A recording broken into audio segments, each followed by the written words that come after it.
भी मैं आपके सामने रखता हूं। लेकिन सुहेल अफरीदी ने क्या कहा, उन्होंने कहा कि इमरान खान साहब पाकिस्तान के मकबूल और अवामी एतमाद रखने वाले कबूल तरीन लीडर हैं और पाकिस्तान तहरीक इंसाफ इस वक्त मुल्क की सबसे बड़ी सियासी जमात की हैसियत रखती है। ऐसे में DGISPR की जानिब से पाकिस्तान के एक मकबूल सियासी कायद और साबिक वज़ीर-ए-आज़म के बारे में सियासी नौइयत के और हक़ाइक़ के बरअक्स बयानात न सिर्फ एक रियासती इदारे के वक़ार के मुनाफी हैं बल्कि जमहूरी इक़दार और आइनी रूह के साथ भी संजीदा मज़ाक के मुतरादिफ हैं। उन्होंने कहा, यह बात वाज़ेह रहनी चाहिए कि किसी भी मुमकिन मिलिट्री ऑपरेशन की मुखालफत सिर्फ तहरीक इंसाफ तक महदूद नहीं है बल्कि खैबर पख्तूनख्वा की तमाम सियासी और मजहबी जमातों और हर मकतबा फ़िक्र से ताल्लुक़ रखने वाले अफराद इस मौक़िफ़ पर मुत्तफ़िक़ हैं कि मिलिट्री ऑपरेशन किसी भी मसले का देर पा हल नहीं होता। मसला सिर्फ ये नहीं है कि रियासत दहशतगर्दी के खिलाफ संजीदा नहीं है, मसला ये भी है कि फ़ैसले ज़मीनी हक़ाइक़, मुंतखब नुमाइंदों, मकामी आबादी और सूबाई हुकूमत को एतमाद में लिए बगैर किए जा रहे हैं। ज़मीनी हक़ाइक़ ये हैं कि आज भी खैबर पख्तूनख्वा के मुतअद्दिद अज़ला में अवाम अदम तहफ़्फ़ुज़, मुआशी जमूद, नकल मकानी के खदशात और रियासती पॉलिसियों पर अदम एतमाद का शिकार है। कारोबार, तालीम और मामूलात ज़िंदगी बार बार मुतासिर हो रहे हैं जबकि मकामी आबादी को फ़ैसला साजी में शामिल नहीं किया जाता। ये एक नाकाबिले तरदीद हकीकत है कि खैबर पख्तूनख्वा में अब तक 22 बड़े मिलिट्री ऑपरेशन और तकरीबन 14,000 इंटेलिजेंस बेस्ड ऑपरेशन किए जा चुके हैं। इसके बावजूद दहशतगर्दी का मुकम्मल खात्मा नहीं हो सका। इस सूरत हाल से ये सवाल जन्म लेता है कि कहीं ना कहीं पॉलिसी साजी और अमल दरामद में संजीदा खामियां मौजूद हैं। ऐसे में बंद कमरों में बैठकर गैर मुअस्सर पॉलिसियों पर असरार करने की बजाय एक वाज़ेह पॉलिसी शिफ्ट नागुज़ीर हो चुकी है, क्योंकि इन नाकाम हिकमत अमलियों पर कौम के वसाइल बेतहाशा खर्च हो रहे हैं और आवाम की जानो माल का तहफ़्फ़ुज़ मुसलसल ख़तरे में। इस तनाजुर में यह बुनियादी सवाल अपनी जगह कायम है कि आखिर इस बार ऐसी कौन सी ठोस ज़मानत मौजूद है कि एक और मिलिट्री ऑपरेशन वाकई पायदार अमन की बुनियाद रख देगा।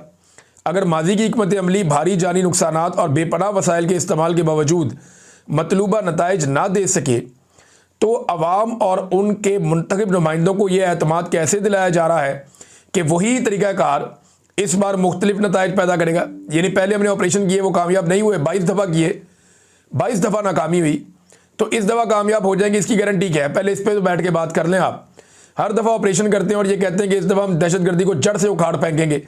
पिछले 25 साल से ऑपरेशन पे ऑपरेशन चल रहा है पाकिस्तान में और 14,000 ऑपरेशन हो गए हैं, 22 बड़े ऑपरेशन हो गए हैं और अभी भी अमन नहीं आया।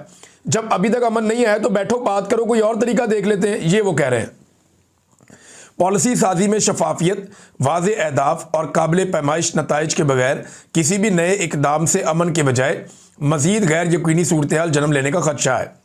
वो सुबह जिसने दहशतगर्दी के खिलाफ जंग में तकरीबन 80,000 कीमती जानों की कुर्बानी दी, इसके अवाम और इनके जमहूरी मैंडेट को दहशतगर्दी से जोड़ना नहायत अफसोसनाक और तकलीफ दे अमल है। एक रियासती इदारे के नुमाइंदे का इस तरह की मनफी सोच न सिर्फ कौमी यकजहती को नुकसान पहुँचाती है बल्कि मेरे अजीम मुल्क पाकिस्तान के इस्तेहकाम के लिए भी नुकसानदेह साबित हो सकती है। ये भी एक तल्ख हकीकत है कि बारहा खबरदार करने के बावजूद खैबर पख्तूनख्वा में दहशतगर्दी को दोबारा दाखिल होने दिया गया और खुद साख्ता बयानियों के जरिए इसके फैलाव में इजाफा हुआ। 2 दहाइयों पर मुहित मुसलसल कुर्बानियों के बावजूद एक सूबे के अवाम को बेमकसद और गैर संजीदा प्रेस कॉन्फ्रेंसों के जरिए मुर्द इल्ज़ाम ठहराना हमारे शोहदा और इनके लवाहिकीन की कुर्बानियों की सरीह तौहीन है, जो किसी सूरत काबिल कबूल नहीं है। पाकिस्तान तहरीक इंसाफ ने भी इस जंग में भारी कीमत अदा की है। पार्टी के ओहदेदारान, मुंतखब नुमाइंदगान और वज़रा दहशतगर्दी का निशाना बने हैं। किसी को गोलियों से शहीद किया गया और किसी ने धमाकों में जामे शहादत नोश किया। ऐसे में एक रियासती इदारे के डायरेक्टर जनरल की जानिब से गैर जिम्मेदाराना और गैर मुदल्लिल इल्ज़ामात न सिर्फ पाकिस्तान तहरीक इंसाफ की सबसे मकबूल सियासी जमात के खिलाफ एक नफ़रत को हवा देते हैं बल्कि ये तासुर भी जन्म देते हैं कि गोया किसी सियासी कुव्वत को दहशतगर्दों के रहमो करम पर छोड़ने की ख्वाहिश पॉलिसी का हिस्सा बन चुकी है, जो एक ख़तरनाक और अफसोसनाक सोच की अक्कासी है। दहशतगर्दी और बदअमनी के मसले का देर पा हल निकालना है तो प्रेस कॉन्फ्रेंसेज और एक तरफा फैसलों की बजाय खैबर पख्तूनख्वा असम्बली में तमाम सियासी और मजहबी जमातों और हर मकतबा फ़िक्र से ताल्लुक़ रखने वाले अफराद पर मुश्तमिल कौमी जरगे के मुत्तफ़िक़ा एलामिये पर अमल होने दिया जाए। यह भी लाजमी है कि मुस्तकबिल में फ़ैसले बंद कमरों और फ़र्द वाहिद की ख्वाहिशात की बजाय तमाम स्टेक होल्डर्स और अवाम के मुंतखब नुमाइंदों की बनाई गई पॉलिसीज़ के तहत किए जाते हैं। कि वो क्या रहे हैं। बात वही है साथी कि जनाब आपने इतनी दफ़ा ऑपरेशन करके देख लिया, लेकिन इसको ज़रा थोड़ा सा और सिंप्लीफाई कर देते हैं। बारीक नुकता है, ज़रा आप समझिएगा।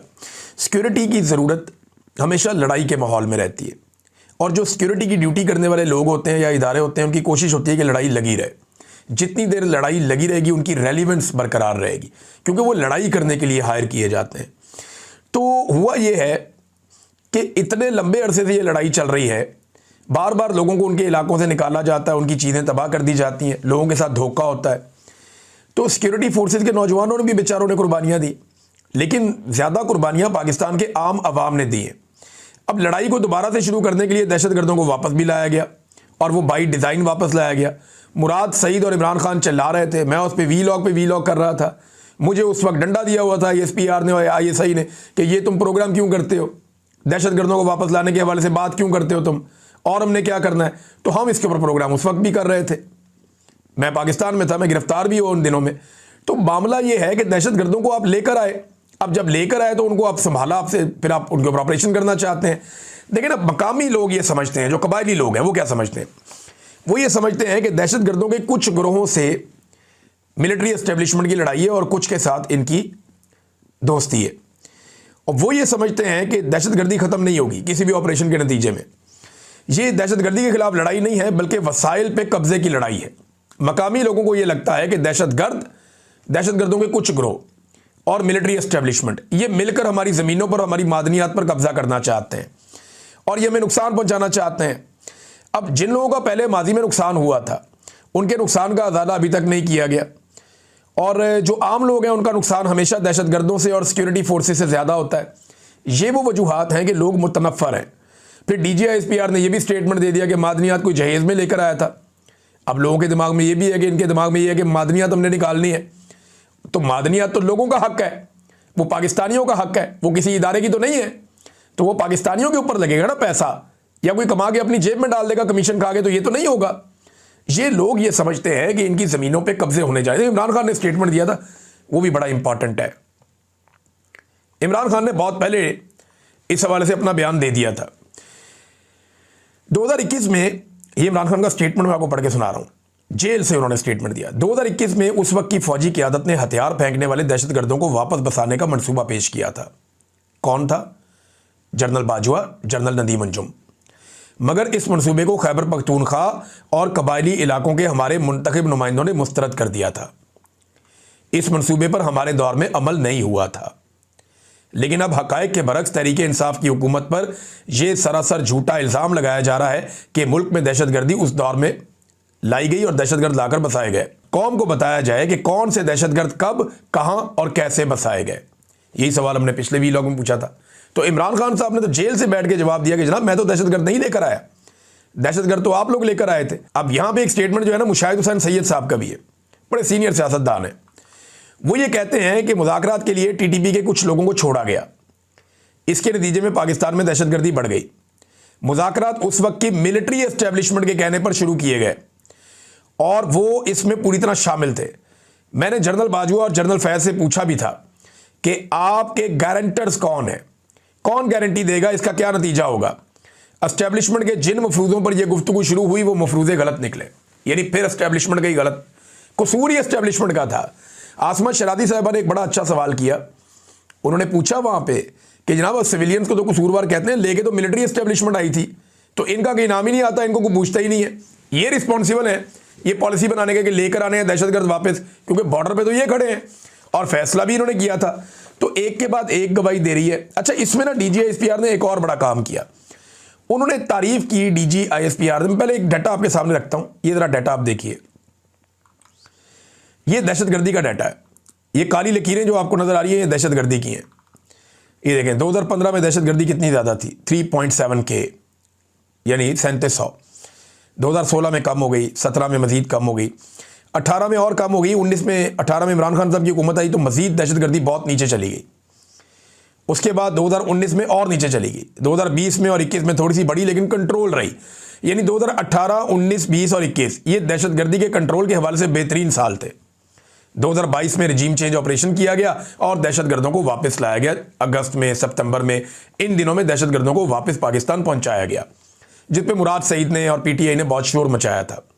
तो 2022 में दहशतगर्दी बढ़ना शुरू हो गई। अब दहशतगर्द वापस आ रहे हैं। 2023 में और बढ़ गई, 2024 में और बढ़ गई और 2025 में दहशतगर्दी के सारे रिकॉर्ड टूट गए पिछले 10-12 साल के। तो ये दहशतगर्दी लेकर कौन आया? इमरान खान के दौर में तो दहशतगर्दी कंट्रोल हो रही थी। इमरान खान के दौर में तो दहशतगर्दी ज्यादा नहीं हो रही थी, बल्कि कम हो रही थी। अच्छा, डीजीआईएसपीआर ने ना एएनपी की बड़ी तारीफें की, नवाज शरीफ की भी तारीफें की कि ये बहुत अच्छे लोग हैं। जरा पहले ये तारीफें आप डीजी की सुने, उसके बाद मैं बताता हूं कि एएनपी ने इनको जवाब कैसे दिया। एएनपी और बाकी बहुत से पॉलिटिशियंस और पॉलिटिकल पार्टी, खैबर पख्तूनख्वा की गयूर पॉलिटिकल पार्टी, मुहब्बे वतन, इस अपनी धरती से प्यार करने वाले, वो दहशतगर्दी के खिलाफ खड़े हुए या नहीं खड़े हुए? ये जनाब डीजीआईएसपीआर ने कह दिया कि ये दहशतगर्दी के खिलाफ खड़े हुए।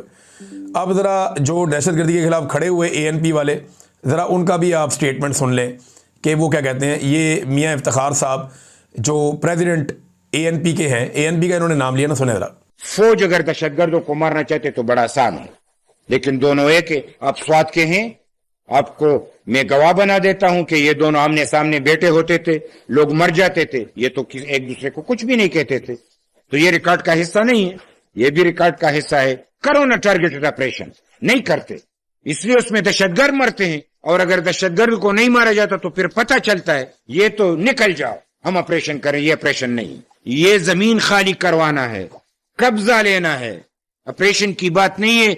इसलिए कौम नहीं चाह रही। दहशतगर्द को ये डिमार्केशन किसने दी कि इस इलाके में करो, इसमें मना करो, यहां पे जियो, वहां पे न जियो, आपको यहां पे सपोर्ट मिलेगी, यहां पे नहीं मिलेगी।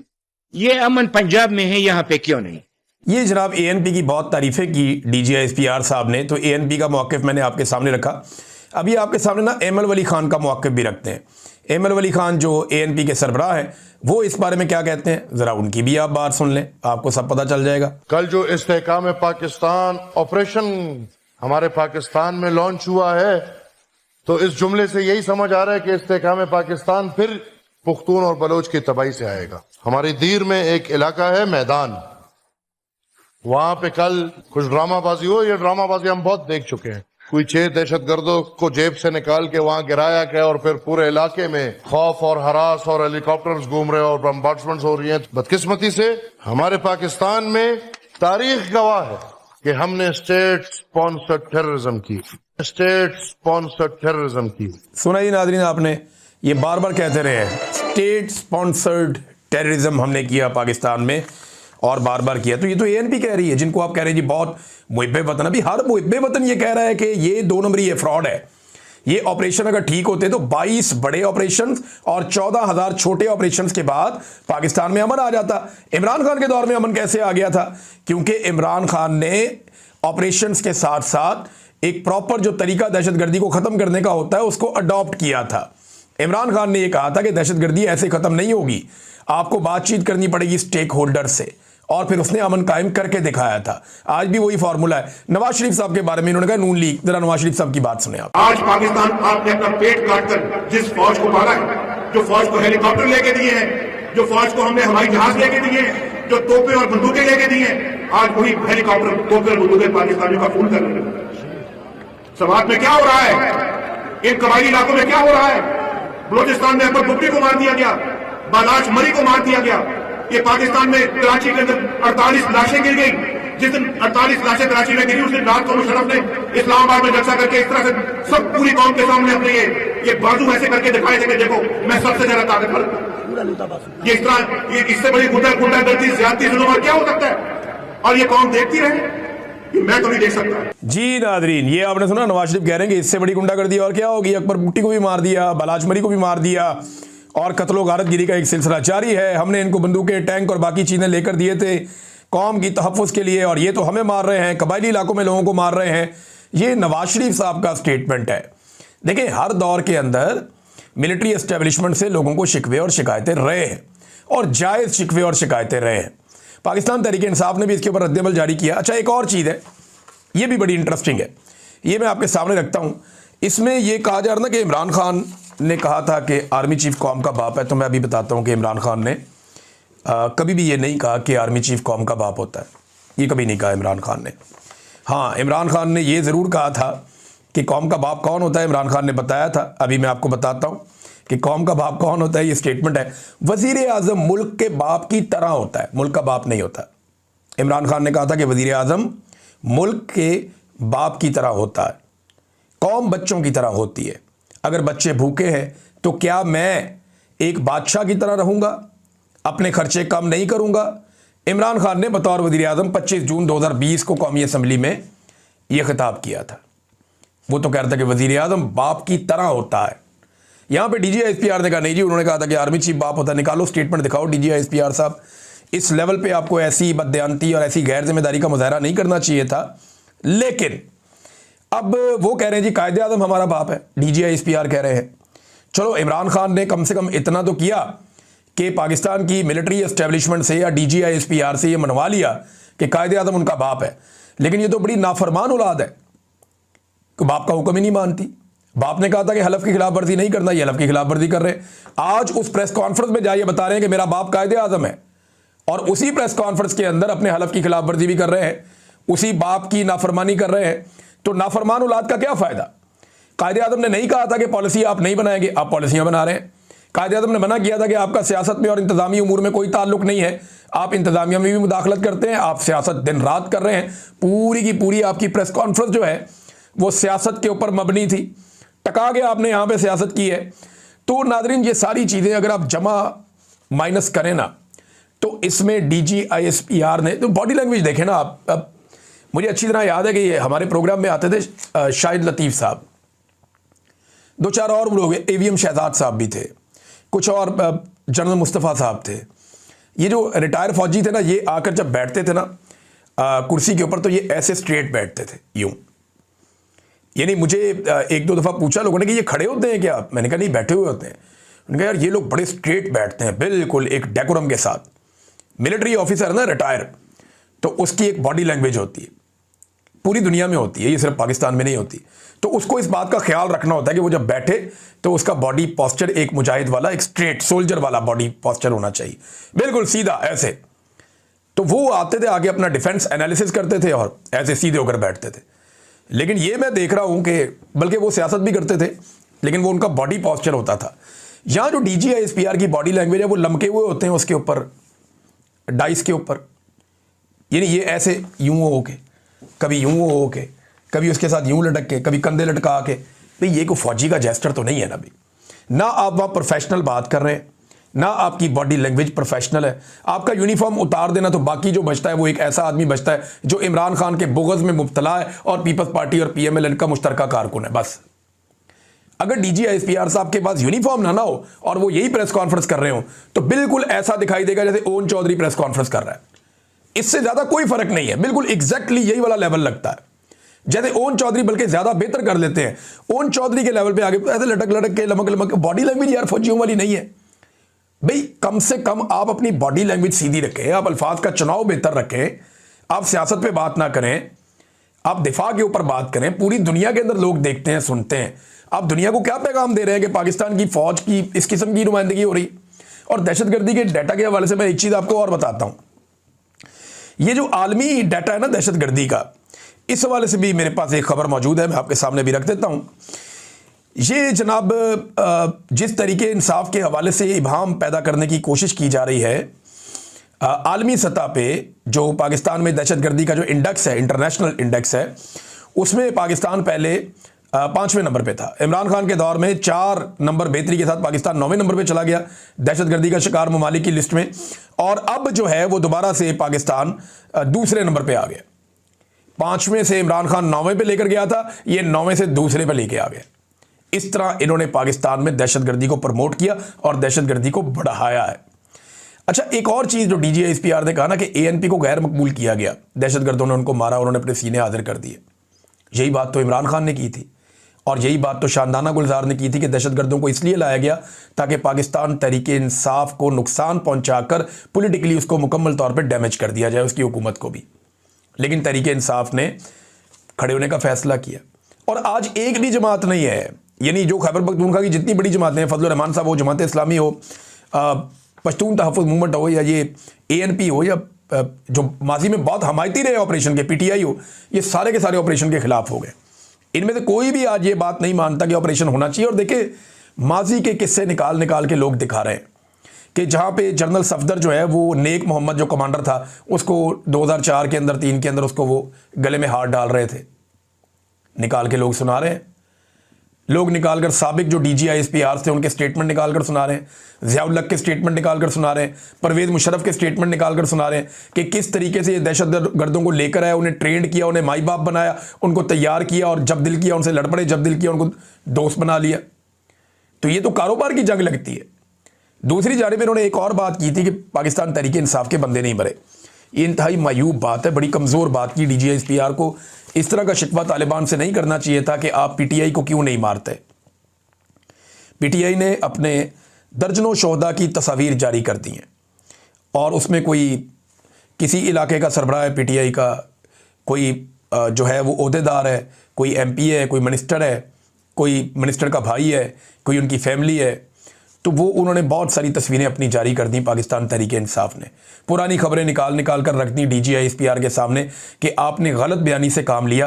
पाकिस्तान तहरीक इंसाफ को बहुत ज़्यादा दहशतगर्दी का सामना करना पड़ा, हत्ता कि इमरान खान साहब को गोलियां लग गई।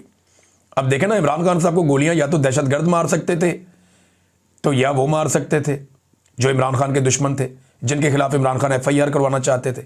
तो आज DGISPR ने यह भी कन्फर्म कर दिया कि इमरान खान को दहशतगर्दों ने हमला नहीं किया, उन्होंने ही किया जिन पे इमरान खान फिर FIR करवाना चाहते थे। लगता तो अब ऐसे ही है। तो नाज़रीन, एक और भी शिकवा किया उन्होंने कि इंसदाद दहशतगर्दी की अदालतों से फैसले नहीं आ रहे, दहशतगर्दों को छोड़ दिया जाता है। अभी हाल ही में तो दहशतगर्दों के खिलाफ फैसले आए, वो इतनी बड़ी दहशतगर्द है यास्मीन राशिद, उनके खिलाफ अभी इंसदाद दहशतगर्दी की अदालत ने फैसला दिया। अभी इतनी बड़ी दहशतगर्द आलिया हमजा, उससे भी बड़ी दहशतगर्द सनम जावेद, उससे बड़ी दहशतगर्द फलक जावेद, इतनी सारी, और सबसे बड़ा दहशतगर्द मियां महमूद रशीद, एक और बड़ा दहशतगर्द जो है वो इजाज चौधरी, उमर चीमा, दहशतगर्दों का सरगना। भाई इतने सारे दहशतगर्दों को तो दहशतगर्दी की अदालतें सजा दे रही हैं, और जब आप अदालतों से ऐसे काम लेंगे ना तो वो अपना असली काम नहीं कर सकेंगे। आपने इमरान खान के बुग़्ज़ में और नफरत में पाकिस्तान का बेड़ा ही गर्क कर दिया है। दहशतगर्दी की डेफिनेशन ही तबाह बर्बाद करके रख दी है, इकॉनमी तबाह कर दी, अमन व अमान तबाह कर दिया, मुल्क की इखलाकियात तबाह कर दी, इंसानी हुकूक तबाह कर दिए, आइन का बेड़ा गर्क करके रख दिया, मीडिया को उजाड़ के रख दिया, पाकिस्तान की अदलिया को फंदे डाल दिए। कोई चीज़ पार्लियामान समेत आज पाकिस्तान में बाकी नहीं है। वो पार्लियामेंट के अंदर बात करने वाले बंदों की क्लिप चला दी DGISPR ने। एक 22वें ग्रेड के ऑफिसर की क्या जरूरत है कि वो पार्लियामेंट जिसको इस्तिस्ना हासिल है, उस पार्लियामेंट के फ्लोर के ऊपर खड़े होकर आप कोई भी बात कर सकते हैं, आपकी पकड़ नहीं होगी। उस पार्लियामेंट के अंदर बात की हुई के ऊपर भी एतराज कर दिया। अंदाजा करें आप, आईन की खुली खिलाफ वर्जी, ये आवे का आवे बिगड़ा हुआ है। अब तक के लिए इतने, अपना ख्याल रखिएगा, अपने चैनल का भी। अल्लाह हाफ़िज़।